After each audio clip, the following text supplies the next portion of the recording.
Hello students, इस video में आप देखने वाले हैं प्रकृति में लगने वाले विभिन्न बलों के बारे में, है ना। किसके बारे में? विभिन्न बलों के बारे में। तो यहाँ देख रहे हैं आप क्या प्रकृति में निम्नलिखित 4 प्रकार के बल पाए जाते हैं। वो 4 प्रकार के बल कौन कौन से हैं? पहला है क्या? गुरुत्वाकर्षण बल, ठीक है। दूसरा है विद्युत चुंबकीय बल, ठीक है। तीसरा क्या है? प्रबल नाभिकीय बल। और चौथा है क्या? दुर्बल नाभिकीय बल। क्या है? दुर्बल नाभिकीय बल, है ना। गुरुत्वाकर्षण बल को हम कहते हैं क्या? ग्रेविटेशनल फोर्स कहते हैं। विद्युत चुंबकीय बल को इलेक्ट्रोमैग्नेटिक फोर्स, प्रबल नाभिकीय बल को स्ट्रॉन्ग न्यूक्लियर फोर्स, और दुर्बल नाभिकीय बल को क्या? वीक न्यूक्लियर फोर्स, है ना। तो यहाँ पर ये जो 4 जो टाइप्स है इसके, है ना, उन चारों टाइप्स को समझने का प्रयास करेंगे। तो सबसे पहले हम लेते हैं क्या? गुरुत्वाकर्षण बल। क्या लेते हैं? गुरुत्वाकर्षण बल क्या होता है, या ग्रेविटेशनल फोर्स क्या होता है। आप लोगों को सभी को पता है कि ब्रह्मांड का प्रत्येक कण एक दूसरे के कण को क्या करता है, या दूसरे कण को क्या करता है? अपनी ओर आकर्षित करता है। जैसे यदि हम मनुष्य है और मनुष्य को आकर्षित कौन कर रहा है? पृथ्वी कर रही है। क्यों? क्योंकि उस पर गुरुत्वाकर्षण बल लग रहा है ना। किस पर? मनुष्य पर। ये जैसे क्या है, यहाँ पर पृथ्वी है ना। इस पृथ्वी पर यदि हम एक क्या है वस्तु को शो करें, है ना, तो इस पर क्या लग रहा है? एक बल लग रहा है ना। बल कौन सा लग रहा है? किसकी ओर लग रहा है? ये नीचे की ओर लग रहा है ना, ठीक है। ये पृथ्वी क्या कर रही है? इस व्यक्ति को अपनी ओर क्या कर रही है? आकर्षित कर रही है। या कोई भी वस्तु जो हम क्या करते हैं? ऊपर फेंकते हैं, है ना। कोई भी वस्तु को जब हम क्या करते हैं? ऊपर की ओर फेंकते हैं, तो वह अपने गुरुत्वाकर्षण बल के कारण किसकी ओर आती है? नीचे की ओर आती है, ठीक है ना। तो ये किसके कारण आती है? उसके गुरुत्वाकर्षण बल के कारण, है ना। और ये तो समझ लो कि ये क्या है? पृथ्वी है ना। पृथ्वी किसको कर रही है आकर्षित? ये वस्तु को कर रही है जिसका द्रव्यमान क्या है? कम है। वैसे ही पृथ्वी क्या करती है? इस सूर्य के चारों ओर क्या करती है? दीर्घवृत्ताकार कक्षा में गति करती है। तो ये दीर्घवृत्ताकार कक्षा में यदि जब गति करती है तो इस पर भी क्या लग रहा है? एक तरीके से बल ही लग रहा है दोनों के बीच में। तभी तो अपनी दीर्घवृत्ताकार कक्षा में क्या कर रहा हो? गति कर रहा है, या वृत्ताकार कक्षा में गति कर रहा है ना। तो इस प्रकार से सूर्य भी क्या कर रहा है? इस पृथ्वी को क्या कर रहा है? अपनी ओर आकर्षित कर रहा है ना। ये सूर्य के सापेक्ष ये जो पृथ्वी है इसका द्रव्यमान क्या रहेगा? कम रहेगा। तो जो कम द्रव्यमान वाली वस्तु है वो अधिक द्रव्यमान वाली वस्तु की ओर क्या होती है? आकर्षित होती है। और इसी बल को हम क्या कहते हैं? इसी बल को कहते हैं हम क्या? गुरुत्वाकर्षण बल। क्या कहते हैं? गुरुत्वाकर्षण बल, ठीक है। एक यदि यहाँ पर क्या पृथ्वी के चारों ओर एक जो चंद्रमा है हमारा उपग्रह, वो भी क्या कर रहा है? गति कर रहा है। तो ये भी किसके कारण गति करेगा? इस पृथ्वी के गुरुत्वाकर्षण बल के कारण ही गति करेगा, है ना। मतलब ये इन दोनों के बीच भी क्या लग रहा है? गुरुत्वाकर्षण बल लग रहा है। ओके, तो गुरुत्वाकर्षण बल क्या है? गुरुत्वाकर्षण बल वह बल है जिसमें ब्रह्मांड के किन्हीं भी 2 पिंडों के बीच में जो भी आकर्षण बल लगेगा वो क्या कहलाएगा? उसका गुरुत्वाकर्षण बल कहलाएगा। मतलब ब्रह्मांड का प्रत्येक कण जो है वो दूसरे कण को क्या करता है? आकर्षित करता है ना। अर्थात ब्रह्मांड के किन्हीं 2 कणों के बीच में जो आकर्षण बल लगेगा उसको अपन क्या बोलेंगे? गुरुत्वाकर्षण बल कहेंगे, है ना, ठीक है। अब ये 2 द्रव्यमान कण कौन से? m1 और m2 एक दूसरे से कितनी दूरी पर है? r दूरी पर है। तो उनके बीच लगने वाला जो बल होता है वो क्या कहलाता है? गुरुत्वाकर्षण बल। कितना होगा गुरुत्वाकर्षण बल? किस प्रकार से होगा? यदि ये एक वस्तु है, ये दूसरी वस्तु है, इनके बीच की दूरी कितनी है? कितनी है? r दूरी है, ठीक है। कितनी दूरी है? r दूरी है। ये m1 द्रव्यमान है, ये m2 द्रव्यमान है, ठीक है। तो बल किसके अनुक्रमानुपाती होता है? m1 और m2 के, उनके गुणनफल के अनुक्रमानुपाती होता है। और उनके बीच की दूरी के वर्ग का क्या होता है? व्युत्क्रमानुपाती होता है, ठीक है। तो तो क्या हो जाएगा एफ इक्वल टू कितना, एफ इज़ प्रोपोर्शनल टू 1 में, ये था नंबर 1, नहीं ये था कितना नंबर 2। यहाँ पर प्रोपोर्शनल कितना हो जाएगा, समीकरण 1 और 2 से मिला देंगे तो 1 तथा 2 से कर देंगे तो क्या हो जाएगा, F is proportional to m1 m2 upon में कितना आर का स्क्वायर, है ना, क्या हो जाएगा आर का स्क्वायर।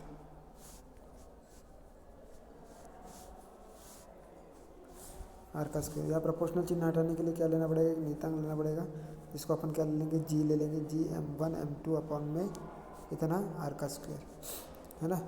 ये नीचे की ओर काम कर रहा है ना, ठीक है। यदि समझ लो कि ये पृथ्वी है और ये वस्तु है तो ये नीचे की ओर काम करेगा, है ना, और इस नीचे की ओर काम करने वाले को अपन क्या लिखेंगे, माइनस जी के फॉर्म में लिखेंगे, है ना। तो कितना हो जाएगा F equal to minus G m1 m2 upon में कितना आर स्क्वायर, जो कि हमने गुरुत्वाकर्षण बल कितना लिखा हुआ है, ये लिखा हुआ है एफ इक्वल टू कितना minus G m1 m2 upon में कितना आर स्क्वायर के रूप में, जहाँ जी क्या है, जहाँ जी जो है वो क्या है, नियतांक है, जिसका मान कितना होता है 6.67 इंटू 10⁻11 न्यूटन इंटू मीटर का स्क्वायर अपॉन में केजी का स्क्वायर, एक क्या है नियतांक है ना।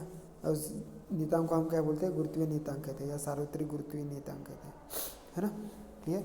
अब इसकी व्याख्या की हम बात करते हैं तो किस प्रकार से होगा, जैसे मैंने बताया था कि जो ऊपर से छोड़ा गया जो भी पिंड है वो ऊर्ध्वाधर नीचे की ओर क्या होता है, पृथ्वी के कारण लगने वाले गुरुत्वाकर्षण बल के कारण नीचे की ओर आता है, किससे, अभिकेंद्रित त्वरण जी से, किससे आएगा, अभिकेंद्रित त्वरण जी से आएगा, है ना, नीचे की ओर, है ना, क्लियर। तो ये जो है वो क्या कहलाता है, गुरुत्वाकर्षण बल कहलाता है। तो क्या संसार के प्रत्येक दो वस्तु के बीच में क्या लगता है, एक बल लगता है, जिसको हम क्या कहते हैं, गुरुत्वाकर्षण बल कहते हैं, है ना, ठीक। अब इसके गुण देखेंगे, गुण क्या क्या है।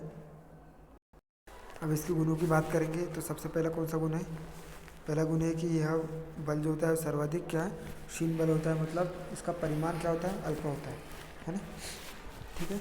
यह सदैव कौन सा, आकर्षणात्मक प्रकृति का होता है ना। जो गुरुत्वाकर्षण बोला है, गुरुत्वाकर्षण मतलब आकर्षण प्रकृति का है, ठीक है। यह दीर्घ परिसर बल है, मतलब बहुत अधिक दूरी तक के ये क्या होता है, लगता है, दीर्घ परिसर बल है, जिसका मान जो होता है आर की घात, आर जो दूरी होनी चाहिए वो 10⁻−15 मीटर से क्या होनी चाहिए, मीटर तक ही होना चाहिए, मतलब आर जो है वो 10⁻−15 मीटर, मतलब क्या है, नाभिक की दूरी, है ना, नाभिक की जो ये होती है, जैसे यहाँ बात करेंगे, ये नाभिक है, तो नाभिक की जो त्रिज्या होती है किसके रूप में होती है, 10⁻15 के रूप में होती है ना। तो ये उससे ज़्यादा दूरी पर ही क्या करेगा, काम करेगा, है ना, मतलब जो नाभिक के अंदर होगा वो गुरुत्वाकर्षण बल होगा क्या, नहीं होगा, है ना, ठीक। तो यह दीर्घ परिसर बल है, मतलब ये किस पे, R is greater than -10⁻15 metre पर ही क्या होता है, लागू होता है ना।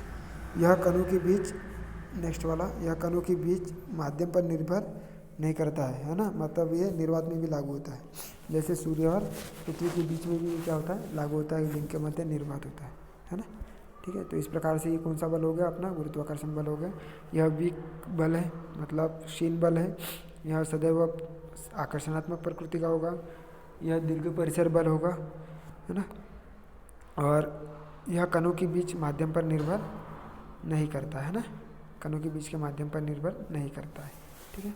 अब ये तो देख लिया अपन ने, क्या गुरुत्वाकर्षण बल देख लिया, अब देखेंगे क्या, विद्युत चुंबकीय बल, है ना, ठीक। नेक्स्ट तो क्या देख रहे हैं अपन, विद्युत चुंबकीय बल देख रहे हैं, जिसको अपन इलेक्ट्रोमैग्नेटिक फोर्स बोलते हैं, है ना। तो किससे मिलकर बना हुआ है ये दो नाम, विद्युत और चुंबकीय बल के कारण, है ना, मतलब विद्युत बल और क्या, चुंबकीय बल के कारण। तो हमको पता है कि दो स्थिर आवेशों के बीच में, दो क्या स्थिर आवेशों के बीच में कौन सा बल लगता है, कूलॉम के व्युत्क्रम वर्ग के नियम से विद्युत बल लगता है, जो कि कैसा बोलता है, आकर्षण और प्रतिकर्षणात्मक बल लगता है, इसको हम क्या बोलेंगे, विद्युत बल कहते हैं, है ना। और इस विद्युत बल की वैल्यू कितनी होती है, एफ ई इक्वल टू कितनी होती है, क्यू ई होती है, क्या होती है, एफ ई इक्वल टू कितना, क्यू ई, ये विद्युत बल है। वैसे ही दो चुंबकीय ध्रुव के मध्य कौन सा बल लगता है, चुंबकीय बल लगेगा, है ना, जो कि कैसा लगेगा, प्रतिकर्षणात्मक और आकर्षणात्मक प्रकृति का लगेगा, है ना। इतना लगता है, कितना, F equal to mu 0/4πm1m2 upon में कितना r², इसको अपन क्या बोलेंगे, चुंबकीय बल बोलेंगे, है ना। तो दो स्थिर आवेशों के कारण विद्युत बल और दो चुंबकीय ध्रुव के मध्य कौन सा लगेगा, चुंबकीय बल लगेगा, है ना। अब यदि हम दोनों की बात करते हैं तो कोई भी एक गतिमान आवेश जो है वो किसके बराबर होता है, विद्युत धारा के तुल्य होता है, ठीक है। और विद्युत धारा जो होती है, विद्युत धारा लूप जो होती है, ये किसकी भांति काम करती है, लघु चुंबक की भांति व्यवहार करती है। आप लोगों ने देखा होगा परिनलिका, है ना, उस परिनलिका में यह विद्युत चुंबक बनाया होगा जिसमें विद्युत धारा प्रवाहित करके कॉइल में क्या करते हैं, चुंबक उसको बनाते हैं या चुंबकीय ध्रुव बनाते हैं। एक पर एन ध्रुव बन जाता है, एक पर एस ध्रुव बन जाता है ना। तो दो कणों के मध्य उनके आवेशों के कारण, चाहे स्थिर आवेशों के लिए Q1 और Q2 आवेश हो, उसके बाद में चुंबक के लिए N पोल और S पोल हो, है ना।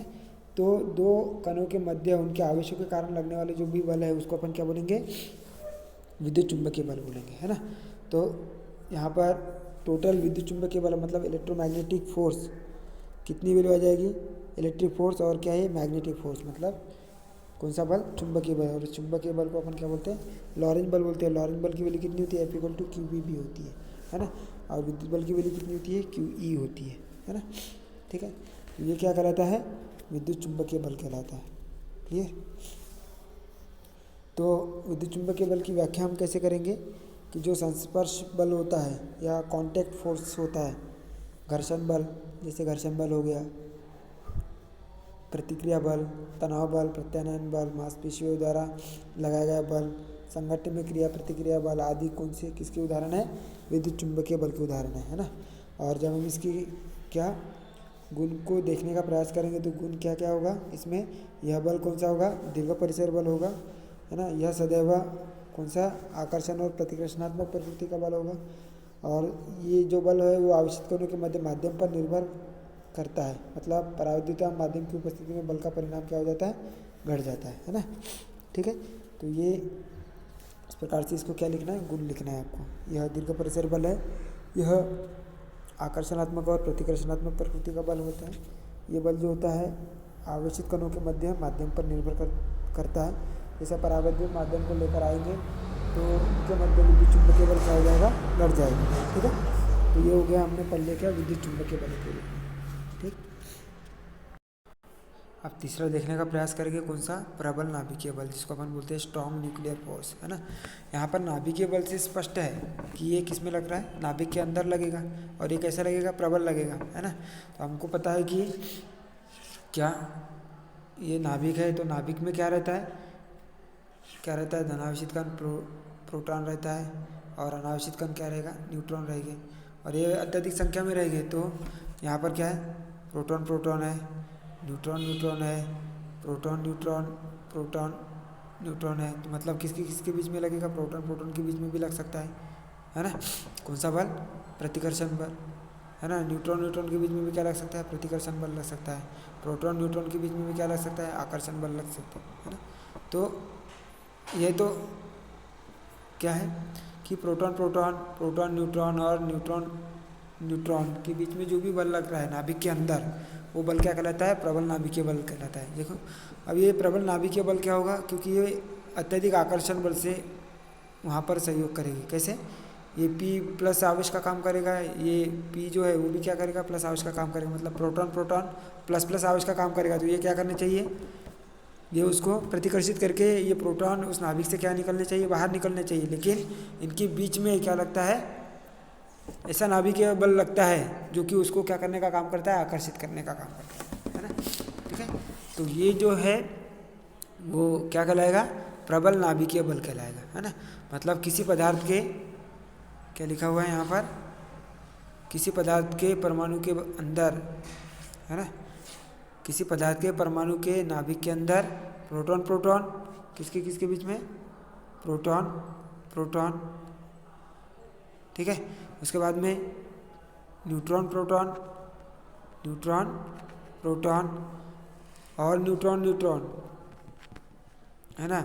इनके मध्य जो भी बल लगेगा, है ना, वो क्या कहलाएगा, इनके मध्य लगने वाले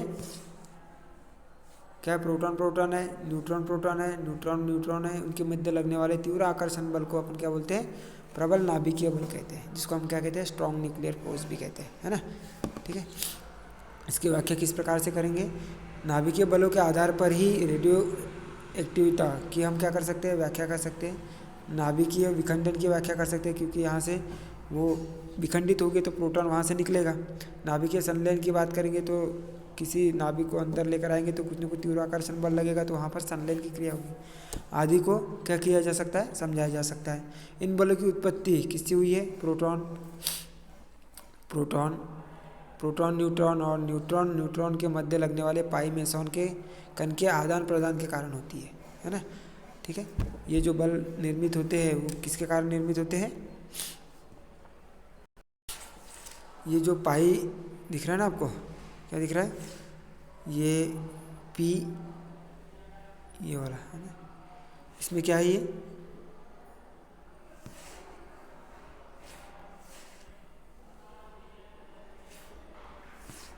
इसमें क्या है, ये प्रोटॉन है ना, क्या है, प्रोटॉन न्यूट्रॉन, इनके मध्य पाई प्लस पाई वाला बंध लगेगा। उसके बाद में न्यूट्रॉन प्रोटॉन के बीच में क्या लगेगा, पाई माइनस पाई वाला बंध लगेगा। मतलब एक प्रोटॉन है, प्रोटॉन कैसे बन रहा है, न्यूट्रॉन के निकलने से बन रहा है ना। एक आवेशित कण बाहर निकला तो ये न्यूट्रॉन बन जाएगा, प्रोटॉन को न्यूट्रॉन में कन्वर्ट करेंगे। वैसे ही न्यूट्रॉन को प्रोटॉन में कन्वर्ट करने के लिए वो क्या हो जाएगा, इलेक्ट्रॉन लेना पड़ेगा, है ना, तो ये माइनस पाई हो जाएगा। वैसे न्यूट्रॉन न्यूट्रॉन के लिए क्या हो जाएगा, पाई जीरो हो जाएगा, कुछ भी नहीं लेना पड़ेगा, है ना। पी पी उसके बीच में यदि लगेगा तो यह क्या हो जाएगा, पाई जीरो हो जाएगा, है ना। तो ये जो बॉन्ड दिख रहा है यहाँ पर, पाई मेसॉन बॉन्ड, इनकी उत्पत्ति के आधार पर हम क्या कर सकते हैं, प्रबल नाभिकीय बल की व्याख्या कर सकते हैं। ठीक है, अब यहाँ से उसके गुणों के बारे में देखने का प्रयास करेंगे। तो उसके गुण क्या है, प्रमुख, यह बल आवेश पर निर्भर करता है क्या, नहीं करता है ना। यह बल लघु परिसर बल है, मतलब केवल नाभिक के अंदर काम करेगा। तो आर इज लेस दैन क्या हो जाएगा, 10⁻⁻15 मीटर पर ही क्या होता है, ये लागू होता है, क्योंकि नाभिक का आकार कितना होता है, 10⁻⁻15 मीटर त्रिज्या का होता है ना। यह बल क्या होता है, संतृप्त बल है, मतलब नाभिक में चाहे जितने प्रोटॉन न्यूट्रॉन हो, किसी एक प्रोटॉन या न्यूट्रॉन को नाभिक से विलग करने में क्या लगता है, समान बल लगना चाहिए। मतलब कोई भी प्रोटॉन न्यूट्रॉन उस नाभिक के अंदर हो तो उस प्रोटॉन को बाहर निकालने के लिए उतना ही क्या लगेगा, बल देना पड़ेगा, तभी वो बाहर निकलेगा, है ना। उसके बाद में क्या हो, यह बल नाभिकीय कणों के बीच की दूरी के अनुसार आकर्षण प्रतिकर्षण अथवा शून्य कुछ भी हो सकता है ना। यदि जो दूरी है उनके बीच की वो क्या है, 0.5 गुना 10⁻15 मीटर है, मतलब इससे ज़्यादा है, कितना, 0.5 गुना 10⁻15 मीटर से क्या है, दूरी ज़्यादा है, तो बल कैसा लगेगा, आकर्षणात्मक प्रकृति का लगता है। और यदि उससे का मान कम होता है तो प्रतिकर्षणात्मक प्रकृति का लगेगा, है ना। ठीक है, और यदि आर का मान क्या होता है, 4 गुना 10⁻14 मीटर होने पर यह बल क्या हो जाता है, शून्य हो जाता है। ठीक है, यह बल सर्वाधिक तीव्र होता है, इसलिए इसको बोलते हैं प्रबल नाभिकीय बल। ठीक है, क्या कहते हैं, प्रबल नाभिकीय बल कहते हैं, है ना। अब हम क्या करेंगे, दुर्बल नाभिकीय बल को देखने का काम करेंगे। प्रबल नाभिकीय बल, इसमें स्ट्रॉन्ग आकर्षण बल लग रहा है नाभिक के अंदर, और दुर्बल नाभिकीय बल मतलब उसके बीच में कम आकर्षण बल लगेगा, जो कि उतना थोड़ा सा ऊर्जा हम देने पर वो जो आवेश है उसके अंदर कम आकर्षण बल के द्वारा वो क्या निकल सकता है, बाहर निकल सकता है ना। तो उसको देखने का प्रयास करेंगे। अब चौथा देखते हैं, क्या, दुर्बल नाभिकीय बल, है ना। मैंने बताया था आपको क्या होता है, ये यदि कोई नाभिक है, उस नाभिक में यदि क्या है, प्रोटॉन है और ये क्या है, प्रोटॉन है, ये दोनों प्रोटॉन प्रोटॉन हो गया, प्रोटॉन न्यूट्रॉन हो गया, है ना। ठीक है, तो ये यदि कम आकर्षण बल के द्वारा बंधे होंगे तो इसको क्या करेंगे, इस नाभिक को इतनी ऊर्जा दे देंगे कि यहाँ से जो प्रोटॉन है वो क्या हो जाएगा, बाहर निकल कर आ जाएगा, जो कि अल्फा बीटा कण के रूप में निकल कर आएगा, है ना। तो इनके मध्य जो भी बल लगता है ना, उनको अपन क्या बोलेंगे, दुर्बल नाभिकीय बल बोलेंगे, है ना। नाभिक के अंदर ही लगता है, लेकिन प्रोटॉन और न्यूट्रॉन के बीच में अल्फा बल लगता है, जो कि बीटा क्षय या अल्फा क्षय इसका कारण बनता है ना। तो बीटा क्षय में क्या होता है, जब प्रोटॉन न्यूट्रॉन में क्या होता है, बदलता है, तो क्या होता है के साथ एक अन्य कण न्यूट्रॉनों के रूप में उत्सर्जित होता है ना। मतलब यदि एक प्रोटॉन किस में बदल रहा है, न्यूट्रॉन में बदल रहा है, तो उसके साथ में एक पॉजिट्रॉन निकालेगा और पॉजिट्रॉन के साथ एक क्या न्यूट्रॉनो कण क्या करेगा, उत्सर्जित करेगा। इसी प्रकार जब न्यूट्रॉन प्रोटॉन में यदि बदलता है ना, तो वो क्या करेगा, इलेक्ट्रॉन के साथ साथ क्या करेगा, एक एंटी न्यूट्रॉनो मतलब न्यू बार के रूप में, किसके रूप में, न्यू बार के रूप में क्या हो जाएगा, मतलब एक बाहर निकालेगा। ये यहाँ पर क्या हो रहा है, एक न्यूट्रिनो किस में बदल रहा है, प्रोटॉन में कन्वर्ट हो रहा है, तो क्या निकालेगा, एक इलेक्ट्रॉन उत्सर्जित करेगा और यहाँ पर क्या एंटी न्यूट्रिनो उत्सर्जित करेगा। ठीक है, तो यहाँ पर पॉजिट्रॉन उत्सर्जित कर रहा है मतलब अल्फा कण, और इलेक्ट्रॉन उत्सर्जित कर रहा है मतलब क्या, बीटा कण उत्सर्जित करेगा, है ना। इस प्रकार अन्योन्य क्रिया में लगने वाले बल को अपन क्या बोलेंगे, नाभिक, दुर्बल नाभिकीय क्षीण नाभिकीय बल बोलेंगे, है ना। ठीक है, ये बल जो होता है मूल कणों जैसे एलिमेंट्री पार्टिकल्स के बीच में लगते हैं। ठीक है, ये जो है वो लघु अति लघु परिसर बल होते हैं, है ना।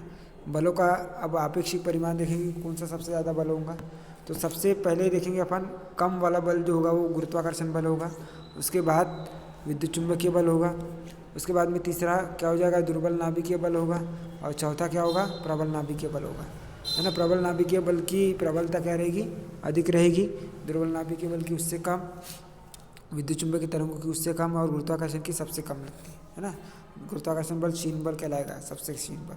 तो इसके यदि आपेक्षिक प्रबलता यदि 1 है तो इसके कितनी हो जाएंगी, 10⁻26 गुना वो ज़्यादा लगेगा बल। ये कितना 10⁻36 गुना ज़्यादा लगेगा, ये 10 की घात कितना 39 गुना ज़्यादा लगेगा, कौन, प्रबल नाभिकीय बल, है ना। ठीक है, सॉरी, है ना। इस प्रकार से हमने क्या कर दिया, बलों को यहाँ पर डिफाइन कर दिया। 4 प्रकार के बल लगते हैं, कौन कौन से, गुरुत्वाकर्षण बल जो कि ब्रह्मांड के किन्हीं 2 पिंडों के बीच में लगता है, उसको अपन क्या बोलेंगे, गुरुत्वाकर्षण बल। विद्युत चुंबकीय बल मतलब विद्युत क्षेत्र और चुंबकीय क्षेत्र के कारण बल लगने वाला, है ना। विद्युत क्षेत्र मतलब आवेशों के कारण, और चुंबकीय क्षेत्र मतलब किसके, चुंबकीय पोलों के कारण, है ना, ध्रुव के कारण लगने वाला बल। उसी प्रकार प्रबल नाभिकीय बल किसके कारण लगता है, जो नाभिक के अंदर जो प्रोटॉन और न्यूट्रॉन होता है उनके आपस में आकर तीव्र आकर्षण बल के कारण लगता है, उसको अपन बोल देंगे प्रबल नाभिकीय बल। और दुर्बल नाभिकीय बल जो प्रोटॉन जो है वो किसमें, न्यूट्रॉन में कन्वर्ट होता है, या न्यूट्रॉन प्रोटॉन में कन्वर्ट होता है, तो क्या पॉजिट्रॉन और इलेक्ट्रॉन उत्सर्जित करता है, तो इस बीटा क्षय अल्फा क्षय इसमें जो भी बल लगेगा उसको अपन क्या बोलेंगे, दुर्बल नाभिकीय बल बोलेंगे, है ना। तो सबसे क्षीण बल है कौन सा, गुरुत्वाकर्षण बल, उसके बाद में विद्युत चुंबकीय बल, फिर दुर्बल नाभिकीय बल, फिर प्रबल नाभिकीय बल। ठीक है, इस प्रकार से ये 4 आपके बलों को हमने यहाँ समझाने का प्रयास किया।